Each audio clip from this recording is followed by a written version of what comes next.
Good morning, everyone. Welcome to the class on reductions. Today we will see palladium and carbon reductions. Yesterday we were discussing about different heterogeneous catalysts, platinum, palladium, nickel. So we will continue our discussion.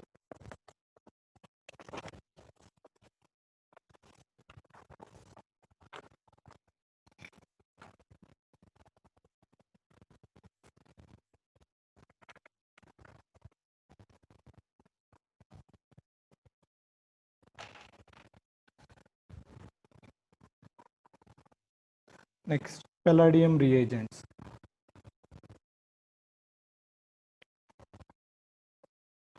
In heterogeneous catalysis, palladium reductions are most important. So I'll directly give the examples.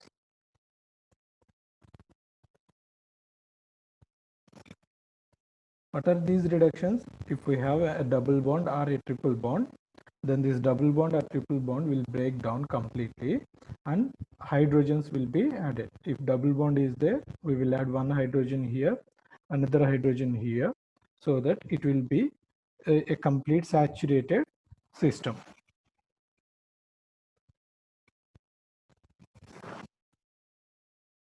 Mostly palladium and carbon reductions will be conducted in ethanol solvent. Okay. Then of course these metal catalyst, heterogeneous catalysts, these are all surface reactions where hydrogen transfer takes place from only one side. Okay, so these are all stereo specific reactions. These are all stereo specific reactions. They will approach the molecule and they will add hydrogens from single phase. Okay, for example, if they are above the plane, hydrogens will come from below the plane. Okay, you can write what is important is here the system will be cis. You can write either above the plane or below the plane, doesn't matter. Okay.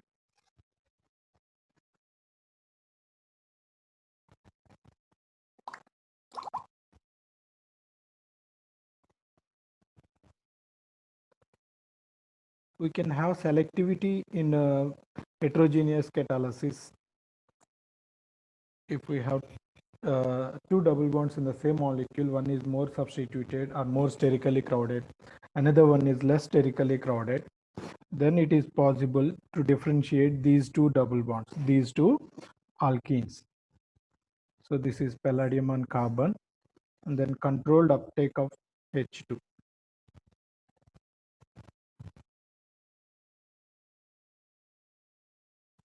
Why I am mentioning the controlled uptake means if we supply more amount of hydrogen, then both the double bonds will undergo reduction. But what is important here is how do we differentiate these two double bonds? Okay, right.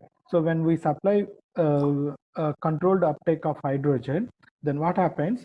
This double bond, that means a terminal double bond, which is less sterically crowded, will undergo reduction, whereas a more substituted double bond will not undergo reduction. Okay, so only this double bond will undergo reduction. So one hydrogen will add here, one hydrogen atom will add here.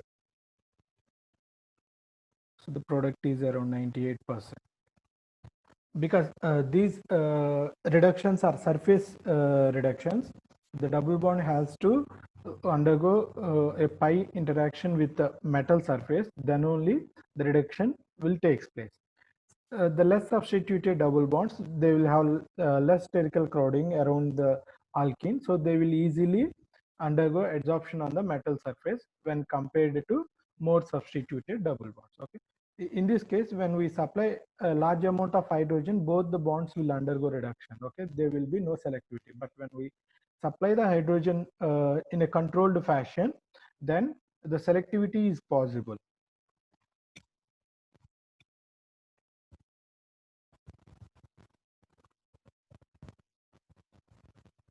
Again, these type of examples are discussed for knowing the stereochemistry of the reactions. Okay, For example, this fellow is reduced with the hydrogen and palladium and carbon. Then from which side they will undergo a reaction. Okay. So as I said earlier, when we have these cyclohexenone type molecules, we must draw chair conformations, and then only we can say from which phase the reagent is approaching the reactive site. Okay. So for this, I will draw the chair conformation state, and then I will explain it. So first I will draw this chair state, and we can see this ethyl estate, sorry, this ester group, it is above the plane, so CO2 ET. Then it is a fused double bond. It must be drawn like this. Then other side chain, it will be like this, and there will be a bond directly between these two. Okay, so because it is a backside bond, I will cut here and then I'll start here. Then double bond, next to double bond we have a carbonyl. Then how do we select the stereochemistry? You see, of course, ester group is above the plane, but it is like a convex shape. There is a large space available for the reagent to above the plane. But when we look at the other side from below the plane, what we have these hydrogens. Of course they are hydrogens only, but still they can create a large spherical crowding because they are very closely separated. Because they are very close together, they will have spherical crowding. So the reagent cannot approach this reactive site. In this case, it is double bond, right? So the reagent cannot approach this reactive site from below the plane because of the spherical crowding created by these closely spaced hydrogens. Whereas even above the plane, we have a substituent, which is a bulky substituent, but still you see there is a large space available for this for the reagent to approach this double bond, because the conformation is like this. Okay, so when we draw this conformation, we can clearly explain that the reagent, that means the palladium and carbon, will approach from the above the plane. So hydrogens will be transferred to this double bond from above the plane. Hydrogens will be transferred to this double bond from above the plane. Okay, so when we want to write the product,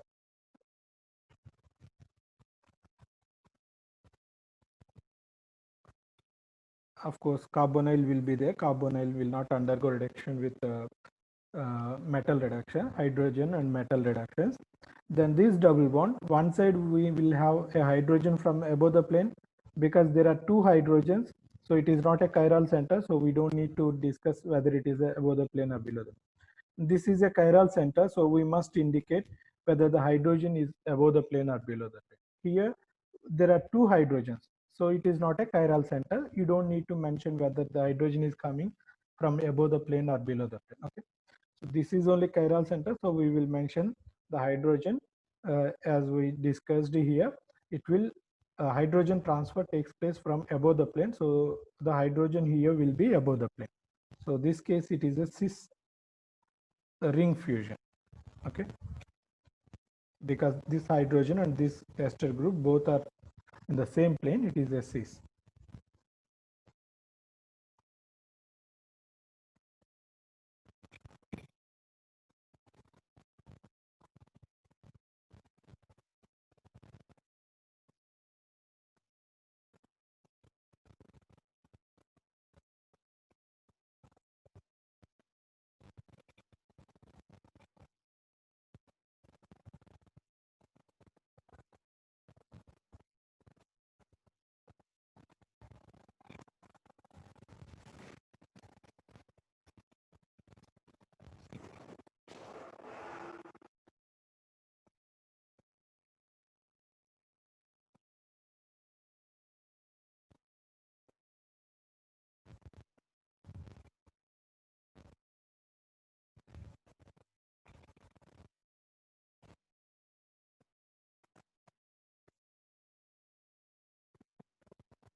In the next examples, we can also reduce nitro group with H2. Of course, by for reducing nitro group, we need to apply very high pressures and very high temperatures.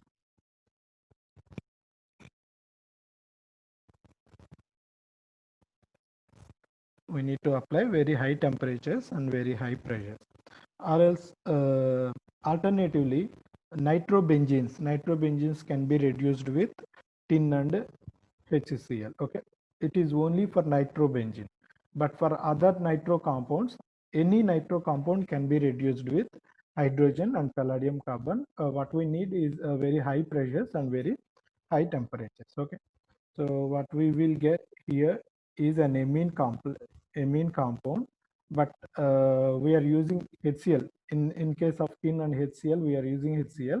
So in that case, it will generate uh, base acid base complex. Okay, I'll give you one more example.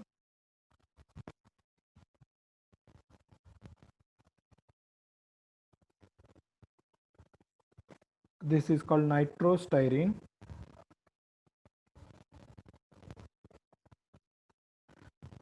We can reduce nitrostyrene with hydrogen and palladium and carbon.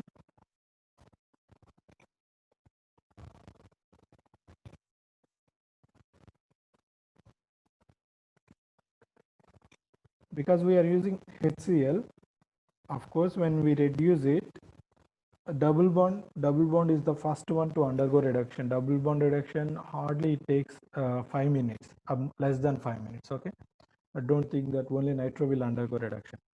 First functional group that will undergo reduction with metal hydrogen is double bond. Double bond, within just 5 minutes, a double bond reduction will take place. Then it takes much time, more time for nitro reduction. So what we get is 2 ethyl aminobenzene, 2 phenyl ethanamine. This is 1 to 2 carbons are there, ethanamine. Second position we have phenyl group, so it is 2 phenyl ethanamine. And because we are using concentrated HCl in the reaction mixture and the amine is a base, the product is a base, so we will have a base acid base complex. Okay, so pure amine is liquid, whereas acid base complex like ammonium chloride is a solid, right? So similarly, this ammonium chloride, this amine chloride is also a solid molecule. But how do we separate this? So simple. When we wash this fellow with sodium hydroxide solution in a separating funnel, then sodium hydroxide will pick up the proton. So free amine will be available. Then when we can extract with organic solvent, so free amine will be can be extracted with organic solvent. Okay, so separation of acid from this amine is very simple. Just wash with the sodium hydroxide in a separating funnel, then extract the organic compound, that means free amine with organic solvent.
Please take a snapshot. I'm going to change this page.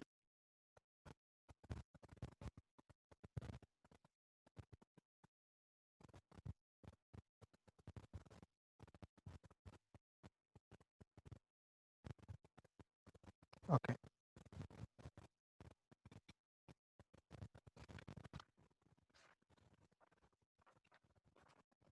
Similar to nitro reductions, we can also reduce nitrile molecules. So a cyanide functional group can be reduced with the hydrogen and palladium and carbon, of course in presence of concentrated HCl. The product will be, it will break two double bonds. So two hydrogen atoms will add here, two hydrogen atoms will add here. So R CH2 NH2, and because we are using concentrated HCl, it is a acid base complex. Okay, mostly HCl is used in these reductions, reduction of nitro, reduction of nitrile, mainly to make the reaction very fast. Okay, when we add HCl, nitrogen will undergo protonation so that the bond will easily break. Okay, so to make it more feasible, in reduction of nitro and nitrile, we use acidic environments. Similarly, we can also reduce acid chlorides or alkyl halides. That means alkyl chloride, alkyl bromide, alkyl iodide with H2 comma palladium and carbon. So what we will get is hydrogen in place of halogens. So what we will get? We will get alkanes from haloalkanes. So when we reduce our haloalkanes with the hydrogen and palladium and carbon, we will get haloalkanes.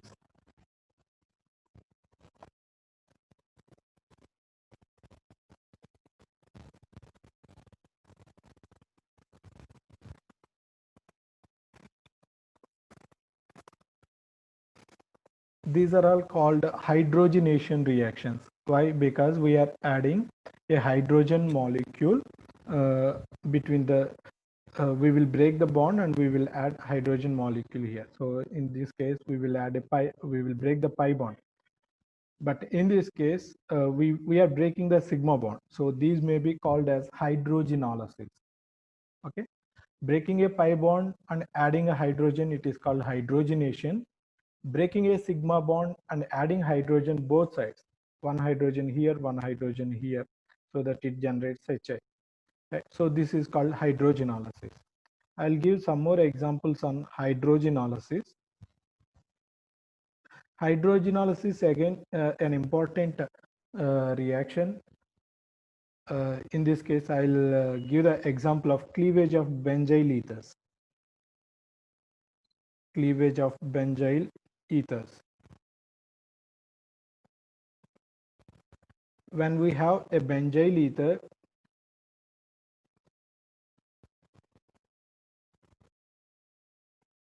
this is benzyl alcohol. If we have an R group other side also, it is benzyl ether. When we treat benzyl ether with hydrogen and palladium and carbon, then what happens? This benzyl ether will undergo reduction and it generates toluene. That means hydrogen adds to this carbon. So the bond between benzylic carbon and oxygen will break down here. The bond between benzylic carbon and oxygen will break down. So this will give, after addition of one more hydrogen atom, it will become CH3, and the other side we will have ROH. So this is alcohol. In other way, when we look at the reaction in a reverse fashion, see, if you have an alcohol, we can protect it as a benzyl ether. Just add benzyl chloride. So benzyl alcohol will undergo nucleophilic substitution on benzyl chloride. So it generates benzyl ether. That means benzyl ethers are protecting groups for alcohol. When we have protecting groups, it is also important for us to know how to deprotect it. Okay, so benzyl alcohols can be protected as benzyl ethers. Then these protecting groups can also be cleaved, and alcohol can be regenerated by hydrogen and palladium and carbon.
Right.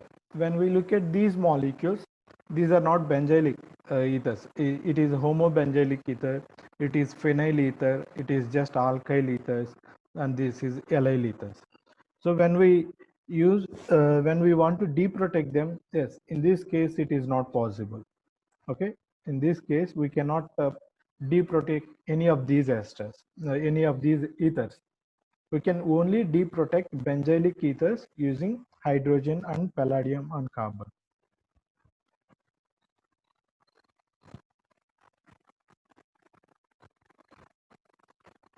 We can just write this sentence. Benzylic ethers are used, benzylic ethers are used to protect alcoholic groups.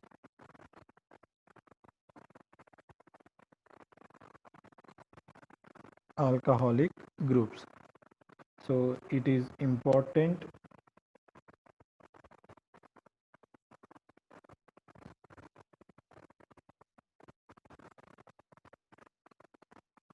to cleave benzylic ether bond selectively. So no other ether will undergo a deproduction with hydrogen and palladium and carbon other than benzylic ethers. I will also give the reasonable mechanism for this.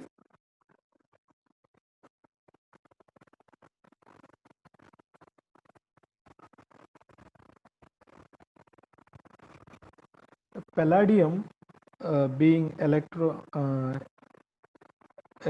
poor, so metal is electrophilic in nature, and benzene ring is electron rich system, so it will generally coordinate with the benzene ring. Okay, palladium will generally coordinate with benzene ring, so because it is electron rich system. Then hydrogen will adsorb on the palladium. Hydrogen will adsorb on the palladium.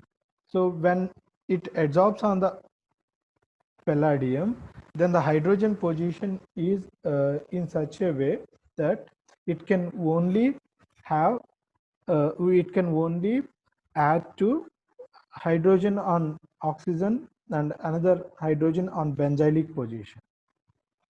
Okay, when palladium benzene group will adsorb on palladium, hydrogen will also adsorb on palladium. When these two adsorbs on the surface of palladium, then the hydrogen is placed in such a way that it can only add to the oxygen and benzylic carbon. No other carbon. It cannot add to any other carbon. So the placement is like this, so that oxygen will take one hydrogen, benzylic carbon will take another hydrogen. So the benzylic carbon oxygen bond will undergo fission.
Cyclopropane ring is its reactivity is almost equivalent to an alkene.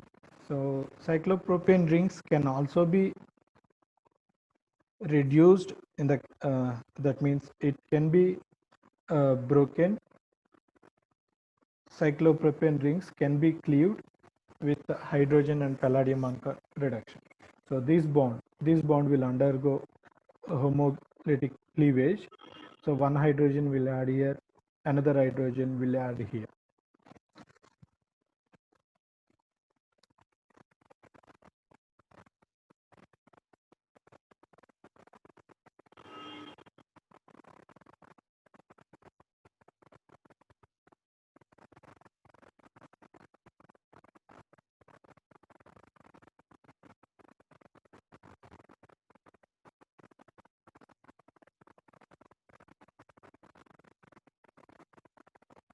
Cyclopropane rings will be opened up using hydrogen and palladium on carbon.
When we have a 1,2 diol, this can be protected as an acetal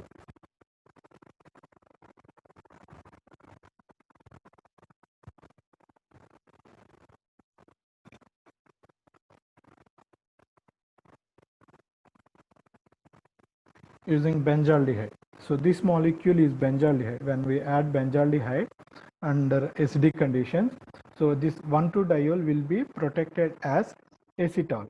1,2 diol will be protected as acetal. When we treat this with He2 and palladium on carbon, of course, you write the reaction conditions.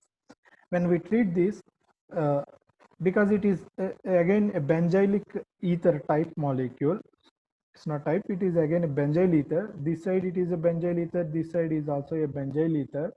So these benzyl ether, so that means these two alcohols, again it will undergo deprotection.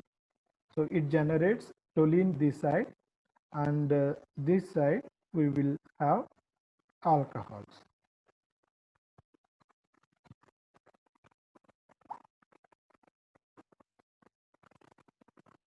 Okay, these 1,2-diols can be easily protected without using two protecting groups. We can protect them with single protecting group, so benzaldehyde. When we protect this, it forms an acetal, and we can easily deprotect it using H2 and palladium and carbon, because it is a benzylic ether. This is again a benzylic ether. So both these bonds can be easily broken simultaneously with H2 and palladium and carbon. Okay.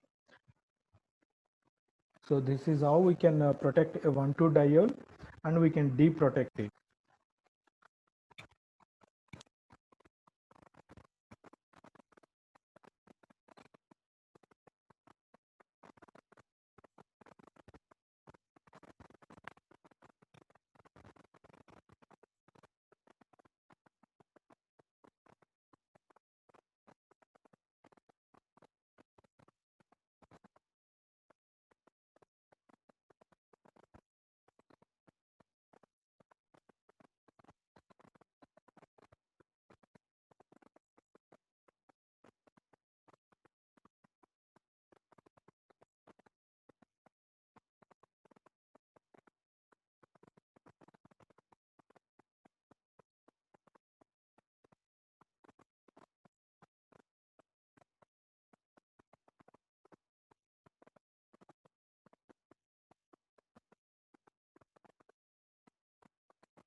Please take a snapshot. I'm changing this page.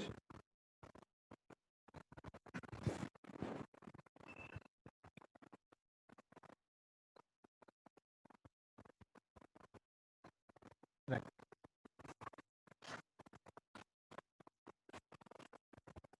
I'll give you one more example where